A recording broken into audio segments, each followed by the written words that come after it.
Hello guys, scan টিউটোরিয়ালে সবাইকে স্বাগত। তো আজকের কেজি স্কুলের সহজ পাঠ রবীন্দ্রনাথ ঠাকুর দ্বিতীয় ভাগে। তো প্রথম পাঠ প্রশ্নগুলো এবং দ্বিতীয় পাঠের প্রশ্নগুলো আমি প্রথম ভিডিওতে দিয়েছি এবং তৃতীয় রয়েছে হাট। তো হাটে আমি এই সামগ্রিক মূল্যায়ন 3 এর প্রশ্নগুলো করব। তো এখানে একে এলোমেলো শব্দ সাজিয়ে বাক্য গঠন করো। ক, কেনে মানুষ বেচে গ্রামের।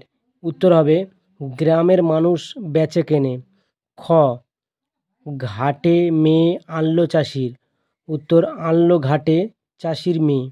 গ, ভিক্ষে শুনিয়ে গান করে। উত্তর গান শুনিয়ে ভিক্ষে করে। 2 দাগে শূন্যস্থান পূরণ করো। গাড়ি চালায় বংশী বদন। খ, সঙ্গে যে যায় ভাগ্নে মদন। গ, হাট বসেছে শুক্রবারে। ঘ, বক্সিগঞ্জের পদ্মা পারে। অর্থ লেখো 3 দাগে। ক, র্যাপার। উত্তর চাদর। খ, সস্তা কম দাম। গ, অন্ধ দৃষ্টিহীন। 4 দাগে বিপরীত শব্দ লেখো। পূর্ণ অপূর্ণ। খ, খুশি দুঃখ। তারপর বাইরে ভিতরে, ভালো খারাপ, সাধ্য অসাধ্য। বানান পড়ে শব্দ তৈরি করো। তো এখানে প্রথমটির উত্তর হবে ভেই ভ্রেস সই কেশেকার। খ হবে উচেছে। গ হবে গ্রোমের। 6 দাগে প্রশ্ন, নিচের প্রশ্নগুলি উত্তর দাও। তো 6 দাগে প্রশ্ন আমি খাতাতে করেছি, খাতা থেকে বলবো।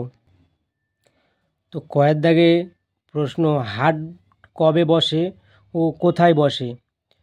উত্তর হাট কবে বসে শুক্রবারে। কোথায় বসে বক্সিগঞ্জের পদ্মা পারে। খ, হাটে কারা গরুর গাড়ি নিয়ে আসে, তারা হাটে কি নিয়ে আসে। হাটে কারা গরুর গাড়ি নিয়ে আসে, বংশী বদন গরুর গাড়ি নিয়ে হাটে আসে এবং কি নিয়ে আসে, বোঝাই করা কলসি হাঁড়ি। গয়ের দাগে হাটে কি কি জিনিস কেনা বেচা হয়। হাটে উচ্ছে বেগুন পটল মূলো ইত্যাদি। ঘয়ের দাগে রয়েছে চাষির মেয়ে হাটে কি এনেছে, সে কিসে চড়ে এসেছে। চাষির মেয়ে হাটে কি এনেছে, ঝাঁঝরি কড়া বেড়ি হাতা ইত্যাদি। সে কিসে চড়ে এসেছে, সে নৌকা চড়ে এসেছে। কানাই কে, সে কি করে। দাগে প্রশ্ন, কানাই একজন ভিখারি, সে কি করে, ভিক্ষা করে। তো এর পরের প্রশ্নগুলো করব। তো তৃতীয় পাঠে প্রশ্নগুলো সলভ করব। তো তৃতীয় পাঠের প্রশ্ন এপারে রয়েছে সামগ্রিক মূল্যায়নপত্র 4। তো 1 দাগে রয়েছে এলোমেলো বর্ণগুলি সাজিয়ে শব্দ তৈরি করো। তো কয়ের দাগে রয়েছে উল্টোপাল্টা দেয়া রয়েছে, এটি সঠিক করে হবে পঙ্গপাল। ক্ষয়ের দাগে হবে ইঙ্গিতে। গয়ের দাগে হবে মোটর গাড়ি। ঘয়ের দাগে হবে পাতাগুলো। 2 নম্বর, বানান পড়ে শব্দটি লেখো। প্রথমবারের যেগুলো দেয়া আছে সেটা হবে উঁগয়। তার পরেরটি হবে ঈশানী বাবু। তারপরে 3 দাগে মিল করে শব্দ লেখো, একটি করে দেওয়া হলো, যেমন কাজ লাজ। ক্ষয়ের দাগে দান, তো এই দুটো লিখতে হবে, কান মান।